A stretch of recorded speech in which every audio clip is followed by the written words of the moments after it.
Pépère. Christopher Froome à pied. Mais quelle image du tour. On n'a jamais vu ça.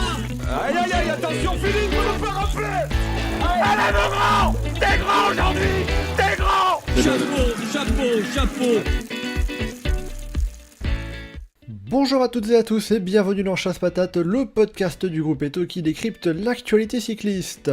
Après le Tour d'Italie remporté par Tadej Pogačar, on glisse tout doucement dans cette période qui va nous emmener vers le Tour de France qui s'élancera d'Italie, et ça, la période de préparation, on peut l'appeler comme ça, comme cela, a commencé avec la semaine dernière le Critérium du Dauphiné qui a été remporté par Primož Roglič pour seulement 8 secondes d'avance sur Matteo Jorgensen. Primož Roglič qui donc remporte le Critérium du Dauphiné pour la deuxième fois de sa carrière, lui qui s'était imposé il y a 2 ans de cela, en 2022. Il y a 4 ans, il avait abandonné le dernier jour. Cette année, eh bien, il y allait jusqu'au bout pour aller remporter déjà sa première course par étape sous les couleurs de l'équipe Bora-Hansgrohe, et aussi bien une victoire assez quand même importante en vue du Tour de France. Sachant qu'il y avait notamment parmi les principaux prétendants au Tour de France, il y avait un certain Remco Evenepoel qui était également au programme de ce critérium du Dauphiné. On va donc revenir sur ce qu'il s'est passé cette semaine du côté des Alpes françaises. On évoquera brièvement ce qui pourra se passer également cette semaine du côté du Tour de Suisse également. On va voir ça avec nos 2 chroniqueurs du jour. Johan pour commencer. Salut Johan. Salut Mathieu, salut Geoffrey. Et ben voilà, Johan, tu pars déjà très vite. Il est parti au sprint, Johan, parce que voilà, on complète l'équipe avec Geoffrey. Salut Geoffrey. Salut Mathieu, salut Johan, salut aux auditeurs. Je suis un peu le Marc Solaire du podcast. C'est ça, on va te demander de revenir rouler derrière. Faire attention, pas de fringale avant la fin du podcast, Johan. Hein. Non, ça va, je mangeais à 18h. Bon bah très bien, ça devrait aller. Et bien voilà, avec tout ça, vous avez le programme de ce podcast. Attention au départ, Chasse Patate, c'est parti.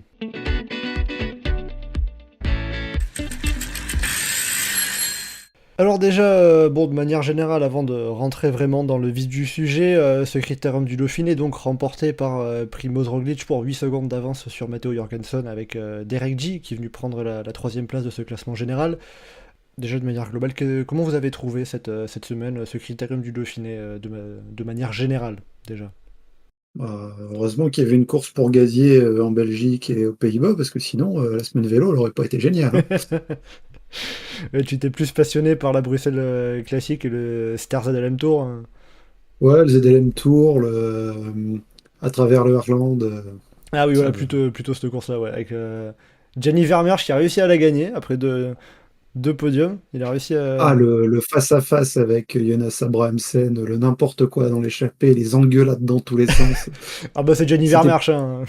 La dernière demi-heure de cette course était plus passionnante que toute la semaine au Dauphiné.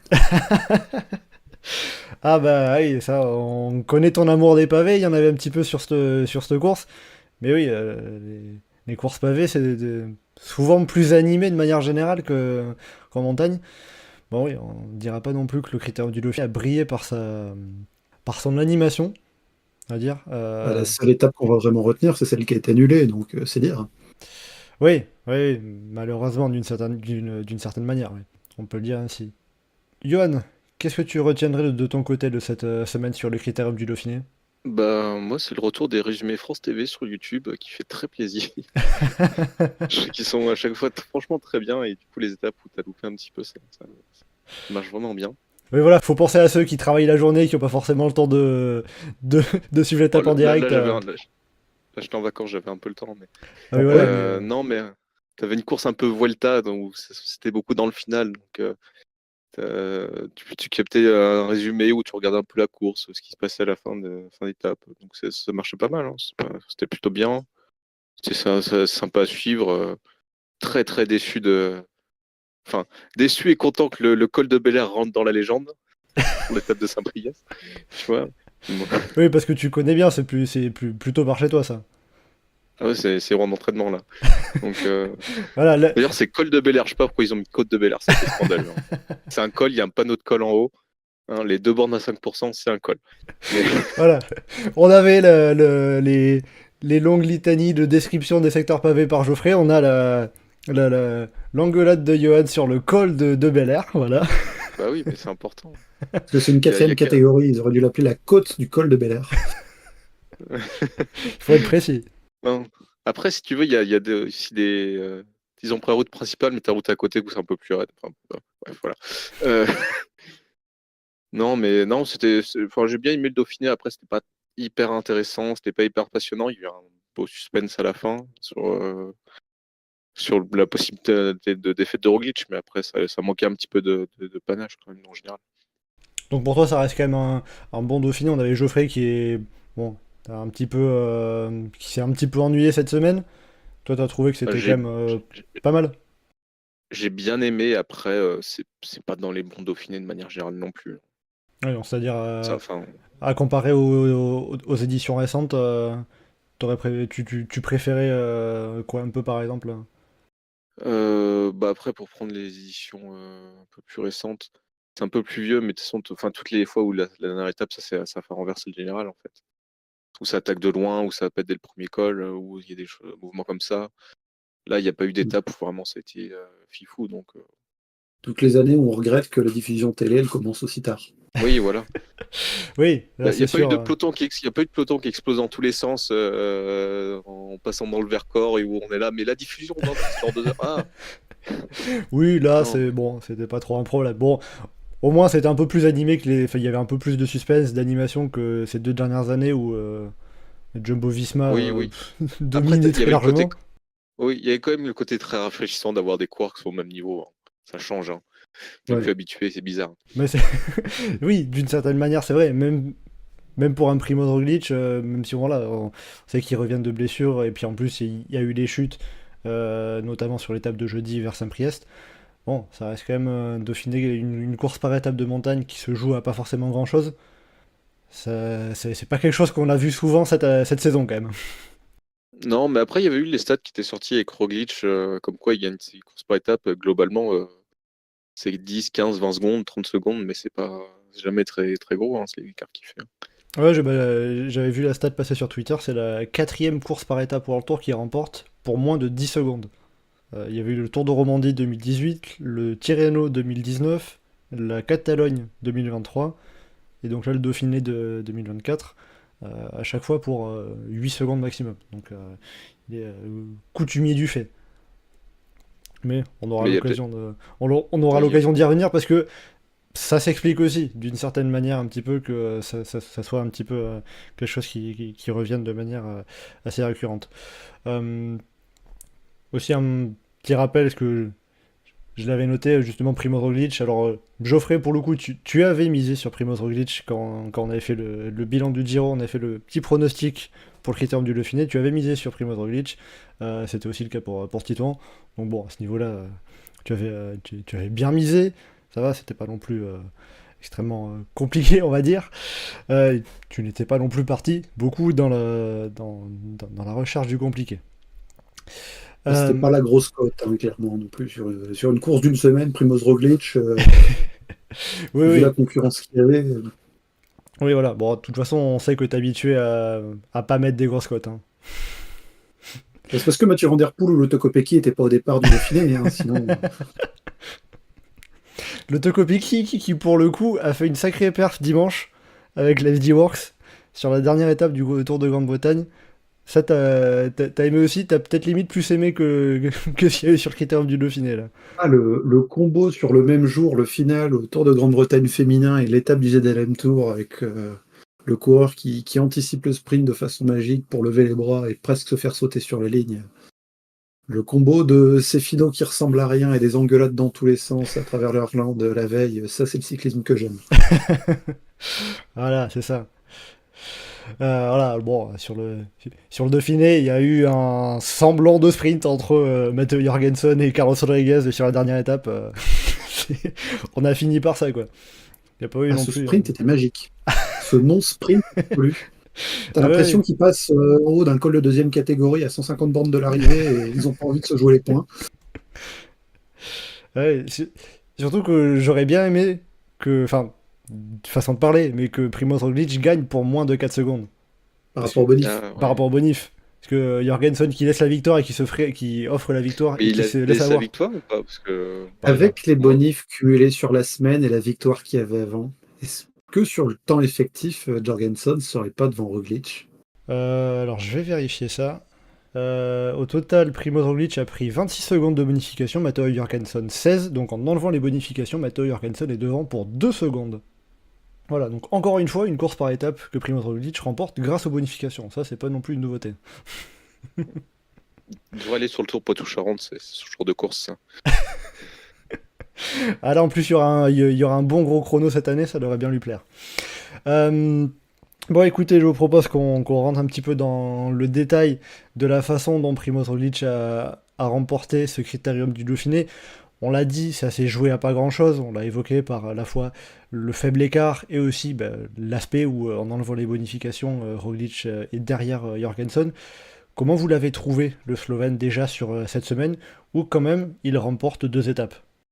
Ouais, il est très tranquille, on va dire, jusqu'à samedi à Samoin où il gagne. Enfin, pas nettement sur l'étape, mais il est en gestion habituelle. Il fait la différence la veille. Samoin, il gagne le sprint, la célébration arrêt du compteur. On a retrouvé le Primoz Roglic qu'on avait l'habitude. C'est vrai qu'au collet d'Alvar, on a vu Roglic célébrer, et ça quand même, ça faisait longtemps qu'on l'avait pas vu célébrer à l'arrivée d'une course. C'est pas une Ouais, image. il a dû se faire peur en levant les bras après la ligne. Il s'est dit, oula, faut pas prendre des risques comme ça, à moins de tomber. Peut-être aussi le fait qu'il avait creusé un petit peu plus d'écart sur Ciccone quand même aussi. Mais ouais, il semblait tellement dominant. J'ai été vraiment surpris de le voir en difficulté comme ça sur la montée finale dans, dans l'étape de dimanche. Johan, ça t'a surpris toi de voir Roglic distancé, avoir du mal dans la montée du plateau des Glières dimanche? Bah, dans la configuration de course où c'était, oui. Il y aurait eu une course lancée de plus loin ou avec des attaques, je sais pas, Lorenz de plus qui attaque dans la Nicole, ça m'aurait moins surpris. Enfin, c'est pas la même chose de faire des belles courses de côte et d'être fort un peu partout dans l'école. Après, ça m'a pas fait bondir non plus. C'est pas la première fois non plus que Roglic, des fois, il a des petits moments un peu moins bien. Donc, ça a surpris sur le moment. Après, ça m'a pas fait tomber de ma chaise comme ça m'aurait fait pour un Pogacar ou un coureur comme ça, quoi. Ouais, donc bon, c'est la surprise sur le moment, mais il y a peut-être aussi le côté où Primoz Roglic n'avait pas non plus écrasé la course par avant. Il dominait quand même la course, il était quand même assez facile par rapport aux autres, mais oui, c'est sûr qu'il n'avait pas mis des minutes, des paquets de minutes à tout le monde dans tous les sens. Donc, Il a pas fait une Pogacar, on va dire ça quoi. il n'a pas fait une Vingegaard. Euh, Marche aussi, marche aussi. Et du coup, dans l'ensemble, Roglic sur cette semaine, tu l'as trouvé bien quand même dans sa façon d'être? bah, je pense que pour lui, ce qui est très bien, c'est il a repris une dynamique qu'il avait de chez Jumbo, de équipe dominante, coureur dominant, je fais les sprints, je fais bonif, en décolle, je suis intouchable. Euh, Donc, je pense qu'il s'est remis. Enfin, par exemple, on l'avait trouvé un peu limite sur Paris-Nice, où on avait des petits doutes sur comment est-ce qu'il va être. Il a fait un très très bon prologue du Tour de Pays Basque, enfin un prologue. Et du coup, on se disait qu'il était quand même en forme, mais après, il y a eu des petits soucis. Donc là, le voir dans la même dynamique que chez Jumbo, dans la même forme a priori qu'il peut avoir chez Jumbo, avec en plus une équipe très très costaud autour de lui. Donc, je pense que c'est intéressant pour lui de s'être remis dans cette dynamique de je suis le même coureur, j'ai changé d'équipe, c'est pas grave. Je peux faire la même chose. Donc après, à voir ce que ça donnera plus tard sur le Tour de France. Mais en tout cas, c'est pour ça, je pense que c'est important pour lui. Oui, c'est sûr qu'il y a l'aspect de gagner. Le Paris-Nice avait été compliqué, il avait été distancé à chaque fois, il finit 10e. Le Pays Basque qui gagne le premier chrono, mais après il abandonne comme quasiment tous les autres favoris sur la grosse chute massive. Il revient sur le Dauphiné, et là la victoire, 2 Il étapes. tombe, il Certes, tombe, il tombe. il trouve ses repères, tu vois, comme ça. C'est vrai, au moins il n'était pas, pas non plus trop perturbé. Mais bon, oui, c'est pas fait trop mal, même s'il disait en interview qu'il avait un petit peu de mal à enfiler son maillot, je crois, au niveau de l'épaule. Quelques petites douleurs. Mais bon, en tout cas, visiblement, ça s'est pas non plus trop vu, ces douleurs. Non, parce que le côté j'ai mal à l'épaule, mais j'arrive à faire mon sprint dans ce sens aussi. Non, ça se voit pas trop. Oui, non, voilà, ça va. Euh, Geoffrey, comme disait Johan, Johan parlait aussi de l'équipe Borans Grohe autour de Primoz Roglic. On va rappeler que sur ce Dauphiné, il était entouré d'Alexander Vlasov, Jay Hindley, Matteo Sobrero, Bob Jungels, Nico Denz et Marco Haller. Comment tu as trouvé l'équipe allemande autour du Slovène? Et solide, après, un peu comme pour la surprise avec Roglic défaillant, Vlasov qui semblait pas génial dans, dans la montée des glières, c'était assez surprenant, mais une fois qu'il était bien en tête, il avait l'équipe pour bien gérer. Dens qui a été bien solide quand il fallait rouler sur le plat, par exemple. Bien aidé aussi par les relais qu'ont fourni d'autres équipes, hein. C'est l'avantage ces dernières années, c'est que si tu veux rouler et contrôler le peloton, avec l'équipe Ineos, en général, tu as 5 ou 6 mecs en plus pour venir rouler avec toi. Oui, c'est toujours appréciable de courir face à Ineos, quoi. Donc, non, c'est une équipe solide qui se rajoute à la liste des grosses armadas qu'on retrouvera en juillet sur le Tour. Oui, et d'une certaine manière, du côté de la Bora, la répétition générale, en quelque sorte, pour le Tour de France, euh, elle a été très bien faite. Ouais, voilà, ça sait mettre rouleau compresseur, ça s'est roulé sur la plaine. Il y a, il y a un mélange rouleur grimpeur solide pour quand ça monte et rouleur gazier pour quand c'est plat. Euh, Comme Yann l'a dit, Roglic est tombé, donc il est vraiment en prise de repère pour le prochain Tour de France. Puis après, même aussi par rapport à Roglic dans sa façon de courir, parce que justement on parlait du fait qu'il gagne souvent sur des petits écarts, il y a aussi le fait que bah, les deux étapes qu'il remporte, il remporte sur le sprint au sommet, donc Il écrase tout le monde sur un sprint au sommet, mais il fait ça depuis plusieurs années. À oui partir du voilà. moment où on laisse autant de bonifications sur les arrivées en altitude, faire un sprint, enfin quand on a les capacités de puncher grimpeur comme il a et qu'on sait faire le jump sur le dernier kilomètre ou les derniers hectomètres sur ce type d'arrivée, pourquoi il irait s'emmerder à prendre des risques et attaquer loin? Il sait qu'il explose tout le monde sur la fin. À partir du moment où il se fait pas attaquer avant, bah voilà. Oui. Faut juste pas trop craquer derrière, il a dû se faire un petit peu peur dimanche quoi. Il craque pas trop derrière ou pas trop avant et ça va, mais enfin, c'est. Pourtant, c'était pas une course spécialement chargée ou violente, mais Mhm. les adversaires savent que face à un mec comme Roglic, si on fait tout péter de très loin, il y a la possibilité qu'il saute. Bon, après, ce sera pas le même Slovène hein, face aux autres grimpeurs en juillet, donc Oui voilà, il y en a un qui est un petit peu plus dangereux, qui s'est bien reposé dans les Alpes du Sud, il est allé je crois faire son stage à Isola 2000, je, je crois avoir vu ça passer, enfin en tout cas t'as des Pogacar, hein. Il était bien tranquille pour recharger les batteries. Après, justement, est-ce que Primoz Roglic, c'est celui qui a été le plus impressionnant en montagne? Alors, en l'occurrence, ça va être surtout les trois étapes finales, hein, Collet d'Alvar, Samoins et Plateau des Glières. Est-ce que Roglic a été le plus impressionnant ou il y a un coureur qui t'a marqué davantage que le Slovène? bah, en soi, il n'y a pas vraiment eu de montagne, hein, c'était des courses de côte. Il n'y avait pas de gros enchaînements, il n'y avait pas d'étape avec beaucoup de dénivelé. Euh, En soi, si j'avais cité un mec qui m'a marqué, je dirais plus Oliver Lascano, parce que je l'attendais pas à voir si bon grimpeur. Oui, Oyer Lascano qui fait 9ème du général. Bon, je crois qu'en termes de surprise, Johan a un Oh, il autre y en nom à a un citer. autre. Non, après, moi, enfin, en vrai, moi, le coureur qui m'a le plus impressionné, c'est Vlasov, que j'ai trouvé très fort dans les boss. Je pense qu'il était le plus fort dans les deux premières arrivées au sommet, qui s'est mis quand même au service de Roglic par le jeu d'équipe, mais je pense qu'il a vraiment été très fort. Et à la limite, s'il y a un mec qui m'a surpris à craquer dans la dernière montée, c'est plus lui que Roglic. Je me dis, ah, Vlasov saute alors que. Bon, après, c'est peut-être les efforts des jours d'avant aussi. Mais... Est-ce qu'il y a un côté où peut-être on a pu se dire que, bon, voilà, Vlasov, il sait se mettre au service d'un leader, il y avait eu un peu des Oui, bruits là, autour il a de... voulu faire taire toutes les rumeurs. C'est mis à plat ventre comme pas possible. Non, oui, non, mais non, c'est très bien. Mais après, sur le tour, ce serait peut-être pas intelligent de faire ça comme ça. Mais Oui, il faudra très certainement courir d'une autre manière face à Pogacar que quand Primož Roglic est le seul principal coureur du général à jouer la course, quoi. Du coup, toi, Geoffrey, bon, en dehors de Ogier Lascano, que tu relèves un petit peu pour l'aspect surprise, c'est surtout pour ça, le fait de le voir aussi bien et 9ème du classement général. Derrière, il n'y a pas forcément eu trop de choses marquantes au classement général, de voir Carlos Rodriguez remporter la dernière étape, Matteo Jorgensen finir 2ème et meilleur jeune.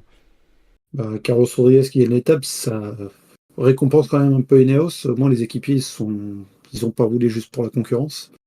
C'est vrai. Derrière, Matteo Jorgensen qui est de plus en plus solide, bah, enfin, commence quand même à accumuler quelques références. Il a gagné Paris-Nice. C'est pas surprenant de voir le mec qui gagne Paris-Nice être en forme au Dauphiné. ça arrive pas si souvent non plus que le mec qui gagne Paris-Nice soit fort au Dauphiné. T'as eu les années un peu avec Froome, Wiggins, tout ça, mais sinon, en général, c'est pas exactement le même coureur Ça qui est dépend fort du sur l'un ou parcours en sur fait de l'autre. Paris-Nice aussi. Tu vois, enfin, si ça, Carlos Betancourt, Maximilian Sherman, là oui, forcément, c'est pas le genre de coureur qu'on va attendre jouer le Dauphiné. Bah, après, c'est Ouais, aussi le mais côté Jorgensen qui est très coureur polyvalent, passe-partout, et qui limite est plus surprenant sur un Dauphiné que sur un Paris-Nice. ouais, mais enfin, sinon Paris-Nice, enfin, on a eu Pogacar, Roglic, Bernal, Porte, Contador, Vinokourov, Jalabert. Enfin, quoique non, Jalabert, il venait jamais au Dauphiné. Pardon. En Non, tout ben, cas, j'ai balancé des noms complètement au pif pour gagner Paris-Nice. Après, ouais, en il y tout a cas, tu remontes loin, mais oui, là, parmi les noms que tu as cités, c'est des grimpeurs. Voilà, les Froome, Wiggins, Bernal, Porte, etc. C'est des coureurs qui bah, techniquement, sont des coureurs qui peuvent remporter le Dauphiné. Donc, et qui l'ont fait en dehors d'Egan Bernal, d'ailleurs, je crois, hein. Parce que tous les autres que tu as cités, dans les années récentes, on va dire, qui sont toujours en activité, on va dire. bah, c'est un peu le souci du Dauphiné, c'est que c'est tellement une course qu'on voit que comme une préparation au Tour de France qu'on retient pas nécessairement le palmarès. Ah si, Talanski en 2014, on s'en souvient. Ouais, non, mais voilà, on se souvient quand c'est une surprise ou quand il se passe un truc qu'on aimerait qu'il se passe pas. Par exemple, 2020, on se souvient, Oui, pour la dernière étape. Mais le reste. Je mais, me souviens pas, enfin, 2020, j'ai du mal à trouver le vainqueur si tu me le demandes. Parce que je me ouais, t'as souviens peut-être plus plus le des deuxième. Français qui. Oui, c'est ça. Je suis obligé de réfléchir. Ah oui, attends, c'est lui, attends, c'est lequel des Colombiens en fait. Oui, c'était Daniel Felipe Martinez, Ah oui. qui, bon, n'avait pas aussi bien performé sur le Tour de France derrière, mais. Dans ma tête, il y a un petit moment de processus de attends, c'est quel Colombien qui a gagné Mais bon, en tout cas, bon, pour Matteo Jorgensen, on peut aussi mettre au crédit de l'américain que c'est quand même le seul à peu près de l'équipe Visma Lease the Bike à passer au travers de toutes les embûches qu'il arrive à l'équipe néerlandaise, qui a encore perdu Steven Kruijswijk et Dylan Van Baarle cette semaine sur la grosse chute. À ce rythme-là, ça va être le leader de l'équipe sur le Tour de France, hein. Je pense que ça dépend de. Il a fait des déclarations, un peu des interviews, comme quoi Vingegaard allait plutôt bien et qu'il pouvait revenir, a priori. Mais oui, c'est sûr que là, il n'y a pas trop de plan B à part lui, quoi. Ouais, ça. Bah, de toute façon, Vingegaard, vu qu'il va pas courir avant le Tour de France, on n'aura pas non plus beaucoup d'indications sur son niveau de forme. Les premières étapes du Tour seront déjà les seuls indicateurs qu'on aura à notre disposition, quoi. Bah, l'avantage, c'est qu'on aura une première idée dès le dimanche et une autre dès le mardi. Donc, Oui, voilà. Mais bon, si l'idée qu'on se fait, c'est que Vingegaard est déjà 4 minutes après le Galibier, bon, c'est que c'est que ça sera assez vite résolu, quoi. bon, après, 4 minutes après le Galibier, peut-être qu'en fait, il est deuxième du général derrière Pogacar, hein. Peut-être, ah, il en est capable aussi, hein. Pogacar, ça. Ouais, il faudra voir ça, il est capable de tout faire. Euh, Johan, du côté du général de la montagne, sur ce critérium du Dauphiné, est-ce qu'il y aurait d'autres coureurs dont tu aurais envie de parler? Je pense que peut-être le troisième général. Oui, bah Derek, Guy comment? Parce que Guy, c'est Guy, non? Euh, Bah, j'ai déjà entendu les deux, mais de souvenirs de Canadiens pas loin de là où j'étais en tribune dans le Vélodrome il y a quelques années, ils disaient Derek Guy. D'accord. Bah Mais Derek Guy qui a surpris tout le monde, que personne ne voyait à ce niveau-là, ni en montagne, même de manière générale pas tellement. Donc Bah, qui c'est la surprise confirme du sur les Dauphiné, il en faut toujours une. Ouais, mais en général, c'est plus genre, enfin, le coureur est un peu costaud et puis après, il prend une échappée un peu au bon moment et machin. Là, c'est vraiment face à face. Je suis costaud toute la semaine, je vous dérouille Après, est-ce que avec justement, très alors, grosse. Derek G, je sais que Geoffrey sur le forum avait pas mal insisté sur le fait que c'est à la base c'est un pistard, il est spécialiste de la poursuite. Est-ce que le ça fait style de 2 ans qu'il course. fait de la route, quoi. De quoi? Ça fait que 2 ans qu'il fait de la route avec Non, non, non, non. En junior, il faisait des Coupes des Nations à un moment. Non, mais qui fait de la route avec cet objectif de perfer sur la Oui, route. Mais du coup, est-ce que le style de course qu'on a eu, parce que vous parliez que c'était beaucoup des courses de côte, est-ce que ça a pu aussi aider un petit peu Derek Guy? Bah, il passe bien les côtes, il passe bien les accélérations avec les côtes. C'est ce qu'on voyait en échappée dans tous les sens sur le Giro. Maintenant, il n'y a pas eu de vraie étape de montagne oui, non, où, mais c'est où c'est on autre enchaîne chose les de. où il y aurait eu quelque chose de plus lourd qui aurait pu le mettre en difficulté. S'il était en super forme, alors oui, je l'attendais pas sur le podium, mais pour le coup, je suis quand même beaucoup plus surpris de voir un mec comme Lascano dans le top 10 que Derek Guy dedans. Bah, Lascano, c'est un peu le syndrome Tige Benoît, quoi. C'est les mecs un peu plus lourds qui passent les bosses. Derek Guy, c'est quand même le mec qui allait monter l'école à 6,3 watts kilo en face du top mondial, alors qu'il n'avait jamais fait quoi que ce soit d'approchant auparavant. Ça surprend un peu plus quand même. Après, peut-être que c'était son objectif, le Dauphiné, pour le Canadien. Bah, Oui, mais bon, c'est quoi que t'as dit avant qu'on enregistre? C'était Tour des Abruzzes, non? Ou je sais plus. Oui, que cette saison, sa référence était 48e du Tour des Abruzzes. De l'étape de Voilà. montagne du Tour des Abruzzes. Donc, effectivement, l'objectif est très très très ciblé, quoi. Mais oui, je crois que ça disait du côté de son équipe qu'il était très bien redescendu le stage. Puis Daryl Impey qui le compare à Geraint Thomas. Bon, voilà, faut pas pousser non plus. voilà, on va peut-être attendre un petit peu. Il est peut-être lui aussi poursuiteur à la base, mais on va attendre un petit peu avant de le faire monter les marches 4 à 4. Hein. Du coup, c'était quoi? C'était en poursuite individuelle? Il s'est jamais vraiment spécialisé sur de la poursuite individuelle parce que c'est pas une épreuve olympique. Il s'est vite tourné sur des courses en peloton, mais le Canada a priorisé d'autres coureurs par rapport à lui. Il a fait de l'Omnium, il a fait les Madison en plus de la poursuite par équipe, mais c'était vraiment lui le moteur des quatre en poursuite par équipe.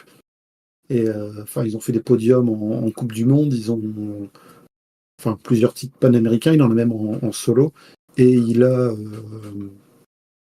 fait partie de l'équipe, je crois, ils ont fini cinquième Ouais, tout à au fait. JO avec un bon chrono. Hein. Le chrono des Canadiens, ça devait être une seconde et demie, peut-être meilleur que le record de France. Le chrono des Canadiens au JO de Tokyo, 3,46, 324. Ouais, donc c'est à peu près une seconde de mieux que le record de France. Donc c'est Voilà. Donc c'est quand même assez costaud. surtout il courait avec cet objectif-là. Les Canadiens étaient au JO avec un objectif de médaille en poursuite.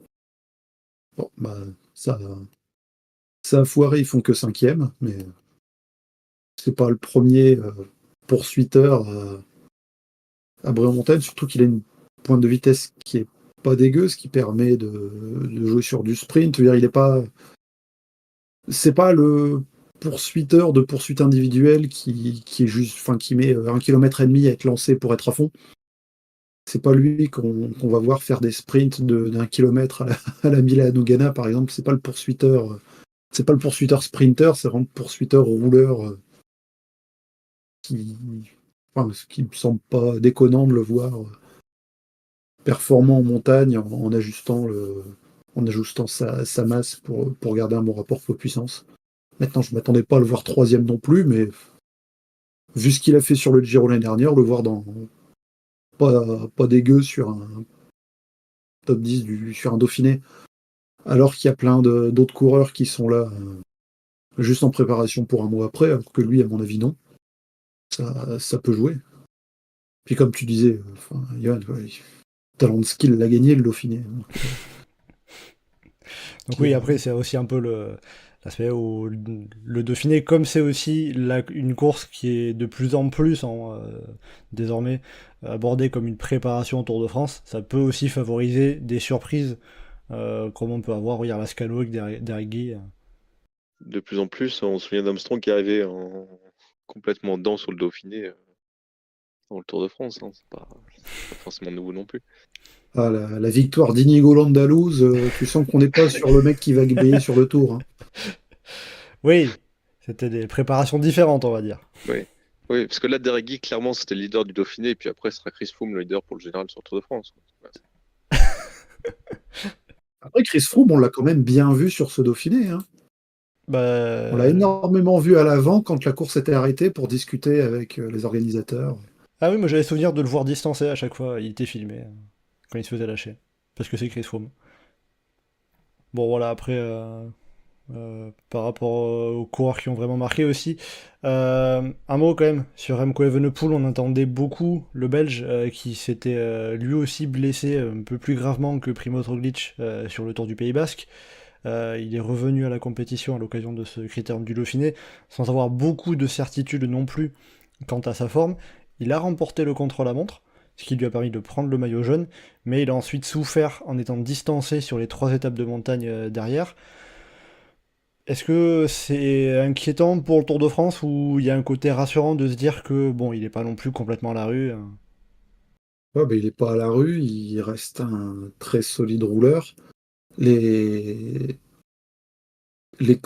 arrivées en altitude qu'il y avait vendredi, samedi, dimanche, il n'était jamais bien au pied, mais après il se mettait dans son rythme et ça allait de mieux en mieux. Donc sur des étapes plus longues, sur le Tour, sur des montées plus longues. Il y a des étapes longues sur le Tour. Non, mais il y a des montées plus longues.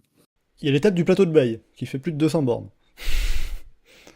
J'en ai au moins une à te citer. Mais oui, après c'est vrai que Remco Evenepoel, il y avait en effet, comme tu dis, cet aspect de quand il se faisait distancer, c'est limite s'il prenait 30 secondes d'un coup, puis après il finissait à 30 secondes à l'arrivée. Donc Un mec qui est distancé, ouais, qui est autant distancé. Enfin, la seule impression qu'on a de lui en montagne, c'est d'être distancé en permanence. Il finit à 2 minutes. C'est loin d'être dégueulasse, quoi. Johan, est-ce que tu es d'accord avec Geoffrey sur cet aspect que franchement ça va quand même pour Remco Evenepoel sur ce Oui, Dauphiné. non, franchement, ça va. Hein. Il gagnera des étapes sur le Tour, hein, ça ira bien. Après, je sais pas s'il va faire le général, s'il va faire un grand général ou pas. Après, c'est pas spécialement gênant. Il est quand même assez en forme pour pouvoir tenir le choc sur les premières étapes. Et après, la montagne, c'est la troisième semaine, ça arrive tard. Donc, c'est pas trop gênant. Hein. Sur les chronos, il est suffisamment déjà en forme pour les chronos. Il est suffisamment en forme pour tenir le choc au début de parcours sur le Tour. Il n'y a pas de retard particulier, peut-être pas là exactement où il voudrait être, mais c'est pas déshonorant. Il est toujours en condition pour pouvoir jouer un podium sur le Tour. Bon, puis après forcément aussi, il y a encore le temps de progresser, de reprendre des forces petit à petit d'ici le Tour de France. Oui, c'est plus Lambda qui était décevant chez Quick-Step que Ah, tu as trouvé Evenepoel qui avait annoncé. Evenepoel il avait annoncé de partout de je suis pas en forme, je suis nul, je vais me faire défoncer, je sais pas où j'en suis. Alors que Lambda, a priori, il arrivait, il n'y avait pas de souci particulier, il aurait dû être un peu plus costaud que ça. Après, Landa Mais était surtout, revenait de blessure aussi, Landa. ouais, mais il y a eu 2-3 moments où on a vu des discussions aussi, enfin, ce qui semblait être des échanges radio. Enfin, clairement, Landa attendait pas Evenepoel, donc c'est que Landa avait de quoi jouer sa carte. Maintenant, après, pour Mikel Landa, malheureusement, il se retrouve à être juste équipier d'un coureur qui est meilleur rouleur grimpeur que lui, donc il faudrait peut-être lancer un mouvement pour qu'il soit leader d'une équipe. Hashtag Freelanda pour qu'il ait l'occasion de changer d'équipe. Ouais, je connais une petite équipe qui aurait bien besoin d'un leader pour participer à un grand tour. et qui s'appelle Rio Euskaltel Euskadi, une équipe qu'il avait justement contribué à relancer là en plus. Hein, donc, je sais que les supporters basques aimeraient bien, mais Mikel Landa privilégie sa carrière pour l'instant. Bon, sachant que Mikel Landa aussi, lui, est dans peut-être un peu une préparation différente que Remco Evenepoel, puisqu'il va enchaîner Tour de France et Vuelta, et devrait être le leader de l'équipe Soudal Quick-Step sur la Vuelta. Ça peut aussi jouer un petit peu dans l'état des formes. Oui, après quand il enchaîne les grands tours, genre Landa était pas spécialement, était pas forcément moins bien sur l'un que sur l'autre, donc ça dépend. Je suis pas sûr qu'il ait spécialement minimisé sa forme pour le Tour de France. Puis il y a le bonus espagnol toujours sur la Vuelta, hein, même si. Donc, Ouais, parce que l'année dernière, il fait le tour, ça n'empêche pas de pas être mauvais sur la Volta. Bah, même de faire sa meilleure Volta. Après, Ouais. on voyait plus sur le Giro aussi. Mais oui, Mikel Landa qui a fini 5ème de la Vuelta l'année dernière. Euh, et oui, je crois qu'en effet, c'est son meilleur résultat sur une Vuelta, parce que la Vuelta lui avait pas non plus beaucoup réussi par le passé. bah, en vrai, c'est plus un cours de grosses étapes de montagne, d'enchaînement de col. Donc, Donc c'est le Giro qui lui colle le mieux, c'est pas pour rien que c'est là-bas qu'il a eu ses podiums. Ouais, tout à fait. Bon, après avoir parlé des coureurs placés dans le top 10, je vous propose de parler des coureurs Parler des français. Français? Parce qu'ils ne sont pas dans ce top 10, justement.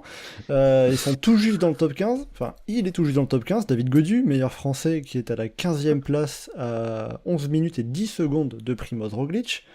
Il rentre dans le top 15 à la dernière étape grâce à son échappée. Tout à fait. bah non.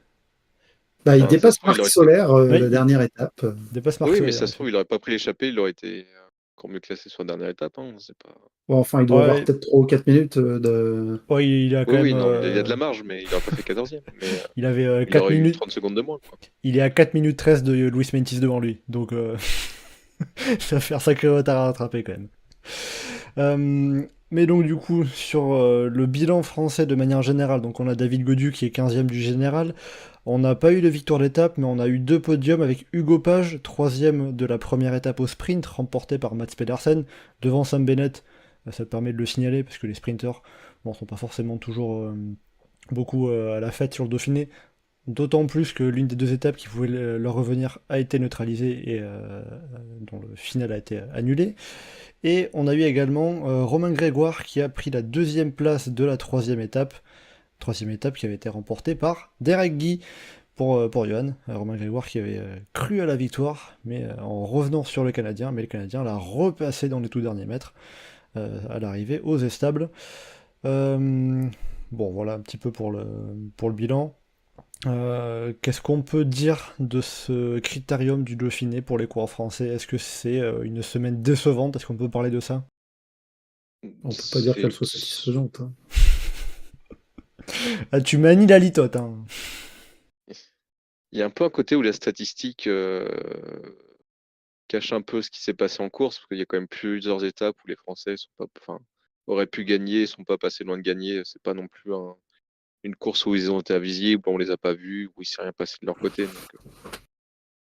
T'aurais pu avoir Mirai qui aurait pu gagner son étape, t'aurais pu avoir Grégoire qui aurait pu gagner 2 étapes, selon comment le peloton. Pareil, Guillaume Martin et Armirail qui sont les plus forts d'échapper le dernier jour. Enfin, il y a aussi le côté où, en fait, enfin, la tendance générale des coureurs français à avoir plus de mal sur le classement généraux ces derniers temps.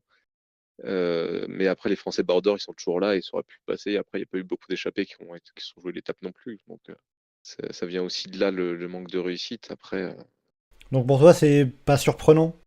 c'est pas complètement surprenant. À partir du moment où les Français ont plus de mal dans les classements généraux et que les sprinteurs français sont globalement à la rue ces derniers temps, donc enfin, sont même pas forcément là sur le Dauphiné d'ailleurs. Donc oui, c'est pas très très étonnant non plus. Ouais, parce que tu parles de sprinter français à la rue, on a quand même eu la victoire de Brian Cocard sur le Tour de Suisse ce lundi. Quand même à signaler.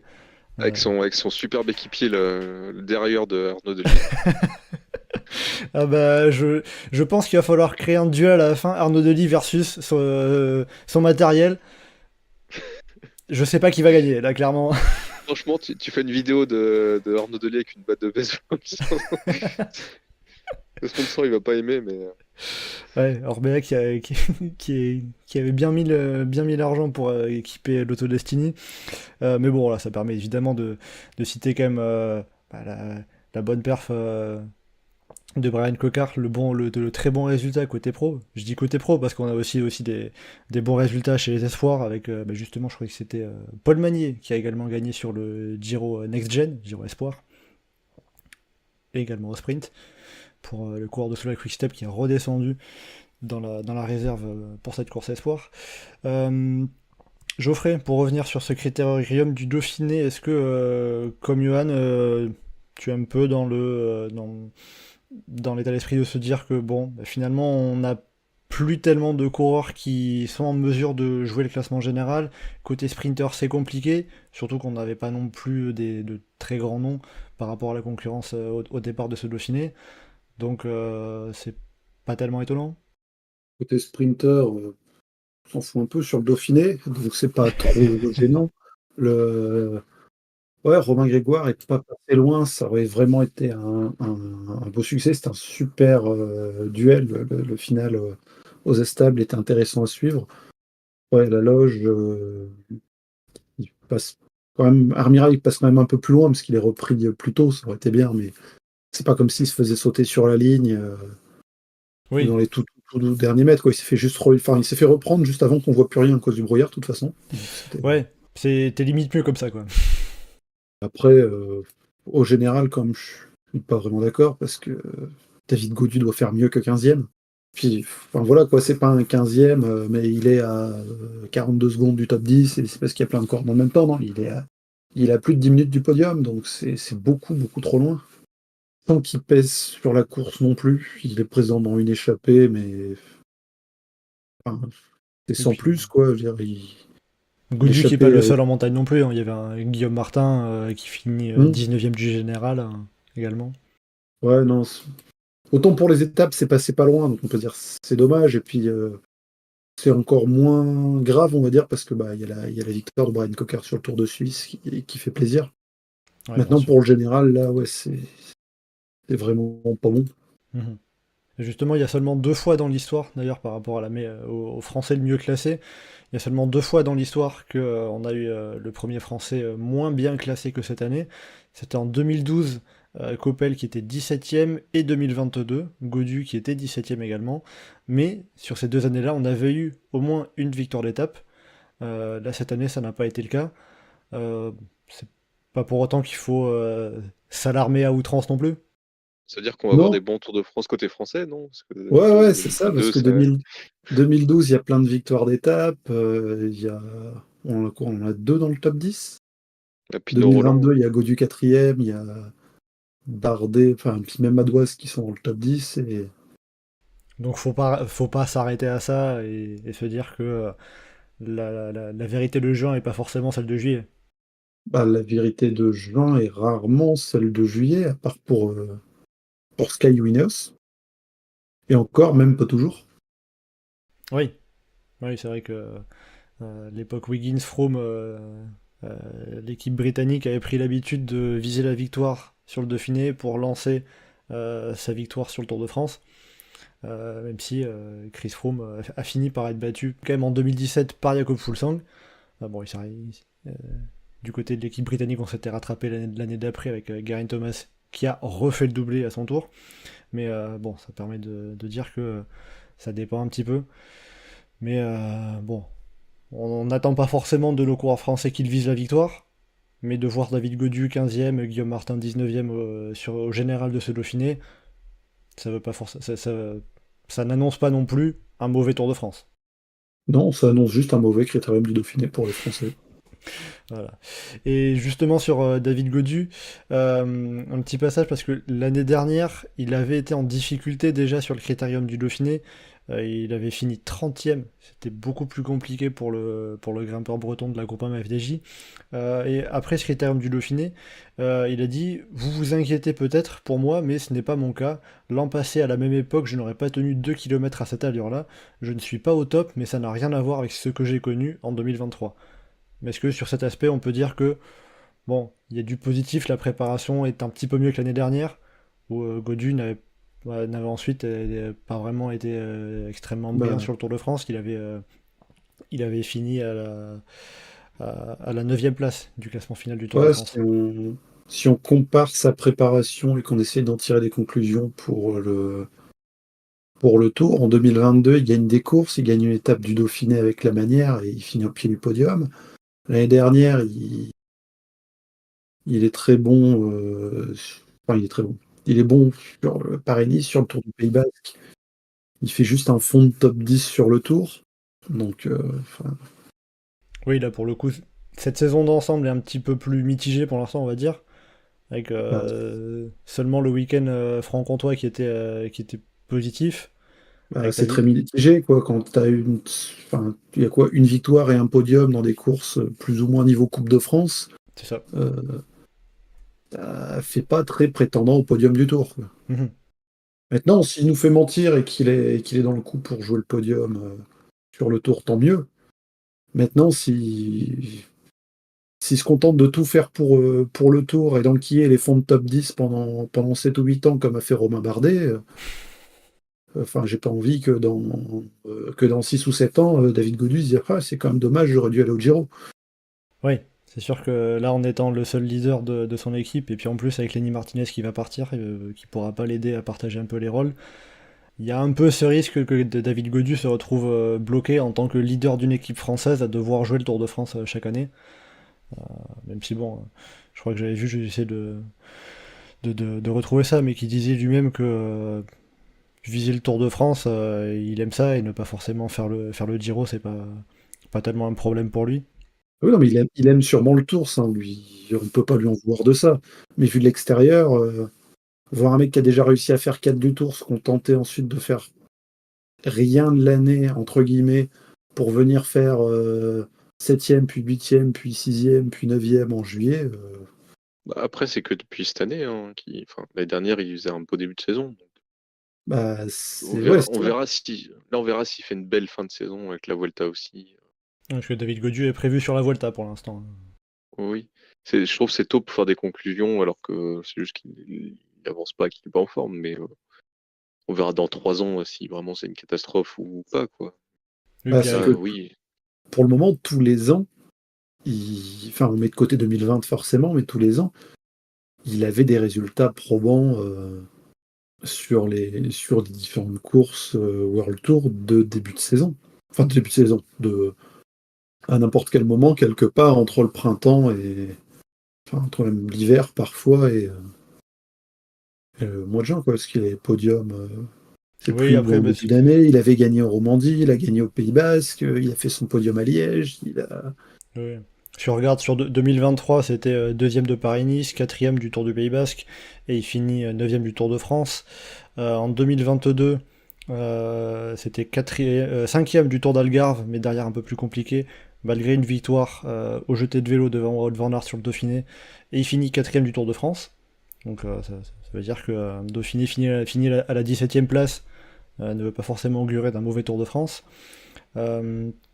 En 2021, c'était un top 10 sur le Dauphiné, un top 5 sur le Tour du Pays Basque, et pour le coup, un Tour de avec une France. belle victoire d'étape. Oui, oui, sur le Tour du Pays Basque. Belle victoire d'étape partagée avec Primoz Roglic en effet. Mais pour le coup, le Tour de France avait été un peu plus compliqué pour lui. Bah, il fait top 11, non? Il fait top 11, mais bon. David Gaudu peut faire mieux qu'un top 11, il l'a fait les 2 années suivantes. Donc bon, on va s'arrêter là dans remontée chronologique des saisons de David Gaudu, mais bon, voilà, c'est pas non plus extrêmement encourageant, mais il faut pas non plus baisser les bras, il faut pas non plus dire que la saison est foutue, sachant que ça mise beaucoup sur le Tour de France, on peut le dire ainsi. oui, puis honnêtement, il n'était pas catastrophique, hein, il tenait le rythme à un certain moment. Enfin, je pense que quand les gens ont vu son chrono, je pense qu'on s'attendait à bien pire en montagne. Et en fait, ça va globalement. Je trouve que c'est plus décevant que du côté, par exemple, d'avoir une Barguil qui a été. Tout ça a été très compliqué dans les étapes de montagne, des coureurs comme ça. Oui, c'est vrai que Warren Barguil qu'on a vu un peu dans les échappées, mais jamais vraiment en mesure de vraiment bien se montrer. Bon, il y avait Guillaume Martin aussi en échappée qui était un peu mieux. Mais lui aussi, c'est la saison d'ensemble qui est compliquée. La dynamique Cofidis n'a pas encore réussi à arriver de son côté. Peut-être sur le Tour de Ah, France, surtout, écoutez. il y a 4 coureurs qui font gagner des trucs et de l'autre côté, c'est le désastre. Mais Il y a des coureurs qui, petit à petit, il y a des coureurs qui gagnent des victoires. Donc peut-être que ça arrivera à Guillaume Martin sur le Tour de France. On verra. Après, tu évoquais Warren Barguil. Est-ce qu'on y croit vraiment encore, Warren Barguil, pour un classement général? Non, Morane Barguil, pour moi, c'est une victoire d'étape. C'est pour des victoires d'étape. Ah oui. Donc, il a tenté des échappées, il a fait des efforts qui pourront le servir après. Mhm. Il y a plus d'étapes sur le tour qui peuvent potentiellement sourire à des baroudeurs grimpeurs. Ah, déjà, il y a plus d'étapes sur le Tour que sur le Dauphiné. Donc déjà, ça aide. Forcément. Ah, et puis là, il a un côté aussi un peu, pas passe-partout, mais il peut aussi être à l'avant sur des étapes qui sont moins montagneuses. Tout à fait. Donc, il aura sa chance. Voilà, il y a encore de quoi faire. Puis, voilà, on a des coureurs tous les coureurs qui seront sur le Tour de France n'étaient pas sur le critérium du Dauphiné. Il y a des préparations différentes. Donc, il y a encore de quoi faire. Et justement, en parlant d'autres courses, d'autres préparations, un petit mot sur le Tour de Suisse qui a commencé ce week-end. On l'a évoqué, il y a eu notamment la victoire de Brian Cocard, sa première victoire World Tour en Europe, puisque s'il l'avait déjà gagné en World Tour l'année dernière, c'était au Tour Down Under en Australie. Là, il vient de gagner quand même en Europe, ça va lui donner de la confiance forcément, très certainement, en vue du Tour de France. Bon, certes bien aidé par le saut de chaîne d'Arnaud Delis, mais quand même, il a su aller chercher cette victoire d'étape, sa première de la saison pour le coq. Et la première étape, le chrono ou prologue, selon comment on considère ça, avait été remporté par Yves Lampart. Donc voilà, pour l'instant, la course n'a pas encore été vraiment décantée. Ça va se jouer en montagne, même si les étapes de montagne ont sacrément été rabotées par les conditions météo et l'accessibilité des cols. Voilà. oui, après, c'est pas très grave, hein, parce que le parcours ou course de côte, chrono en côte pour finir, Ça change. personne n'aura attaqué de loin. Donc, Oui, ça change pas non plus grand-chose, c'est sûr. Comment on dit Suisse en espagnol? J'allais dire Svizzera, mais je crois que c'est de l'italien. La Svizzera, c'est l'italien. Ouais. Bon, en tout cas, avec ce parcours qui rappelle un peu la Vuelta, avec 4 courses de côte, plus le chrono final en course de côte aussi, ça fait un petit peu redondant, mais bon, c'est le Tour de Suisse qui a voulu vraiment limiter les risques vis-à-vis des descentes. Quand on se rappelle qu'il y avait eu le décès de Gino Meder il y a 1 an sur les routes suisses. Quel serait votre pronostic, messieurs, pour ce Tour de Suisse qui va donc sacrer un grimpeur très certainement et se terminer déjà surtout dimanche prochain. Pour l'instant, on n'a pas vu grand-chose. Quelques petites secondes d'écart sur le prologue au Liechtenstein, mais pour l'instant, pas de passe d'armes entre les grimpeurs. Donc, à peu près tout reste à faire. Quel serait votre pronostic pour ce Tour de Suissa? Si on essaie de la tenter, cette Vuelta a Suissa, si on essaie de la tenter à l'espagnol pour Geoffrey. Bah tiens Geoffrey, quel serait ton pronostic? Bon, je vais dire 2 choses. Je vais dire Adam Yates et je vais plus regarder le Tour de Belgique que le Tour de Suisse. Bon, disons que le Tour de Suisse, si tu ne regardes que la dernière heure, la montée finale, t'auras peut-être pas raté grand-chose. Ouais, comme pour le Dauphiné. Voilà, bon. Allez, Tour de Belgique. Qu'est-ce qu'on va attendre? Pourquoi t'attends plus du Tour de Belgique? Pour une course pour gazier. Aussi simple que ça, hein. Du vent, des pavés, peut-être un peu de flotte dans la semaine parce qu'on sort jamais de ce mois de novembre qui dure 6 mois. Quelques monts, enfin il y a de quoi voir un truc. des duels de sprinters, non? Parce qu'il n'y a pas tous les sprinters un peu costauds sur le Tour de Belgique. Ouais, il y a Philipsen, il y a Merlier, il y a Coy, Il y a de quoi faire. Jacobsen, et qui il y a Garben Tyson. Allez, Jason Tesson, on va y croire. Et Qui puis, va inverser la dynamique à un moment ou à un autre. et puis en non-sprinter, on peut aussi citer un Benoît Cosnefroy, par exemple, qui aura probablement sa chance sur cette semaine, même si les courses par étapes ne lui réussissent pas énormément. Avec le vélo Van Driesel, ça peut changer. Bah, Bah, les courses de 4 jours, 5 jours, ça dépend. Mais Sur une course par étape, de toute façon, il a plus d'occasion de gérer le général d'un Tour de Belgique que d'un Tour de Suisse, de toute façon. Oui, ça c'est sûr. Bon, Johan, est-ce que tu veux tenter un pronostic pour le Tour de Belgique ou on reste sur le Tour de Suisse? Regardez la startlist du Tour de Belgique, donc je sais pas. Bon, c'est pas grave. Euh, On va rester sur le Tour de non, Suisse. Donc après Adam Yates, qui a été cité par Geoffrey, qu'est-ce que tu citerais comme ton favori, ton pronostic pour le Tour bah, de Suisse? moi, j'ai envie que ce soit Carapaz qui gagne.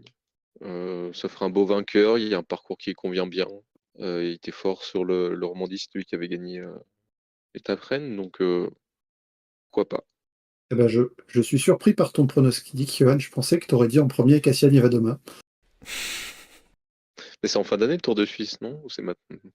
Non, c'est là, ils l'ont mis là, c'est le Tour de Romandie Ah, féminin qui est plus tard. ah oui. Non, mais je m'en fous un peu du Tour Suisse féminin. Mais... non, mais c'est pas très intéressant. Bah, le Tour de Suisse masculin non plus, il va pas être très intéressant. Bah, toutes les petites étapes là de sprint, puncher et les petites bosses et tout, enfin, étape de demain. Ouais, bah enfin, il y de a, demain. il y a Le podcast, aujourd'hui ce et sera demain. déjà diffusé.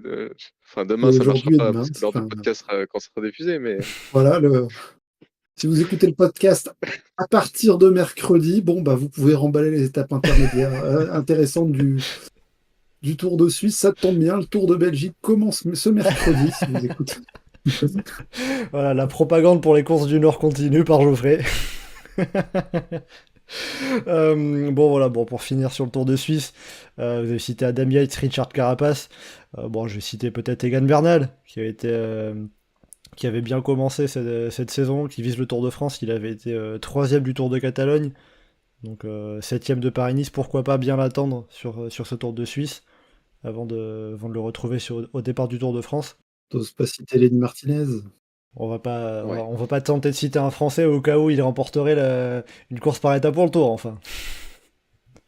Voilà, parce qu'on a Lenny Martinez côté français, Kevin Vauquelin aussi du côté d'Arkea BNB Hotel. Voilà pour les principaux coureurs français, en dehors de ceux qui viseront ont visé les sprints en fonction de quand vous écoutez, avec Brian Cocard et Arnaud Desmar. Et pour finir sur les équipes françaises, on a Félix Gall et Yon Izagirre qui seront les leaders de Decathlon AG2R et Cofidis. Bien écoutez, voilà, avec tout ça, on va arriver à la fin de ce podcast. On a bien débriefé finalement ce qui s'est passé sur ce Dauphiné.